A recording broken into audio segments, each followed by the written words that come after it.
भगवते वासुदेवाय। श्रद्धालु भक्तों, श्रीमद् भागवत महापुराण के 10वें स्कंद के पूर्वार्ध के 11वां अध्याय के अंतर्गत गोकुल से वृंदावन जाना तथा वत्सासुर और वकासुर का उद्धार का प्रस्तुतिकरण करूंगा। इसके पहले 10वां अध्याय समाप्त हो चुका है। जहाँ तक आप कथा श्रवण कर चुके हैं उसके आगे का प्रस्तुतिकरण करता हूँ। श्री सुखदेव जी कहते हैं, परीक्षित, वृक्षों के गिरने से जो भयंकर शब्द हुआ था उसे नंद बाबा आदि गोपों ने भी सुना। उनके मन में यह शंका हुई कि कहीं बिजली तो नहीं गिरी। सब के सब भयभीत होकर वृक्षों के पास आ गए। वहां पहुंचने पर उन लोगों ने देखा कि दोनों अर्जुन के वृक्ष गिरे हुए हैं। यद्यपि वृक्ष गिरने का कारण अस्पष्ट था, वहीं उनके सामने ही रस्सी में बंधा हुआ बालक ओखल खींच रहा था, परंतु वे समझ ना सके ये कैसा काम है, यह किसका काम है।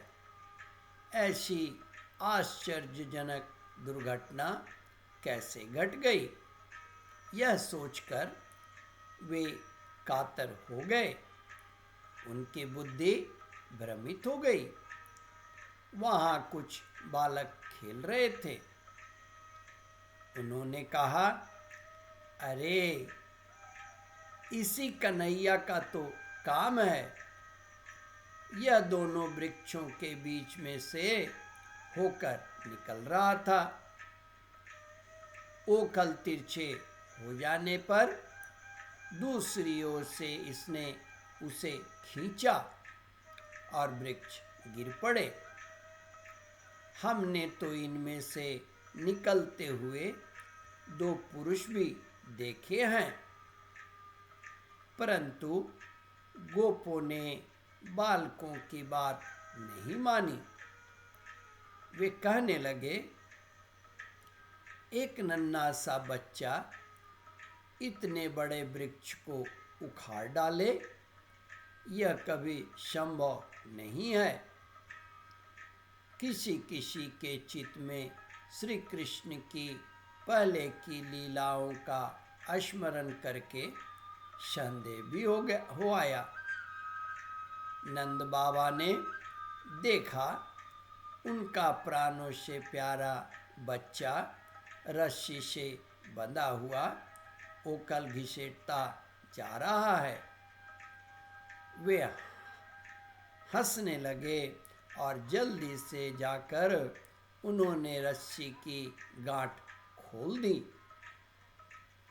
सर्वशक्तिमान भगवान कभी कभी गोपियों के फुसलाने से साधारण बालकों के समान नाचने लगते, कभी भोले भाले अनजान बालक की तरह गाने लगते। वे उनके हाथ की कठपुतली उनके सर्वथा अधीन हो गए। कभी उनकी आज्ञा से पीढ़ा ले आते तो कभी दूसरी जो 2 किलो का वजन उठाने का रहता बटखरा उसको, तो कभी दूसरी आदि तौलने के बटखरे उठा लेते। कभी खड़ाऊ ले आते तो कभी अपने प्रेमी भक्तों को आनंदित करने के लिए पहलवानों की भांति ताल ठोकने लगते।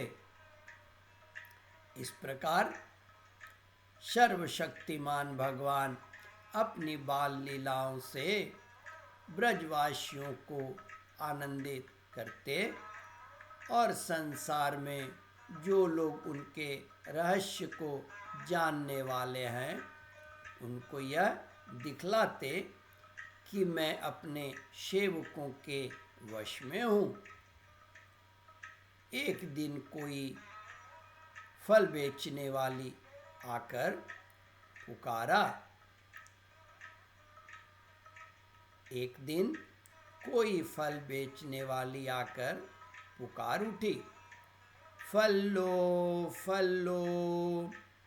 यह सुनते ही समस्त कर्म और उपासनाओं के फल देने वाले भगवान अच्युत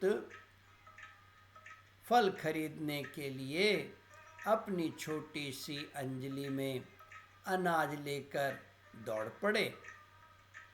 उनकी अंजलियों में से अनाज तो रास्ते में ही बिखर गया, पर फल बेचने वाली ने उनके दोनों हाथ फल से भर दिए। इधर ईश्वर ने उसकी फल रखने वाली टोकरी रत्नों से भर दी। ओम परमात्मने नमः। श्रद्धालु भक्तों, इस कथा को ध्यानपूर्वक श्रवण मनन और इसका चिंतन करें। इस कथामृत का रसास्वादन अपने बंधु बांधवों को भी करावे। इस वीडियो को शेयर और सब्सक्राइब करें। ओम परमात्मने नमः।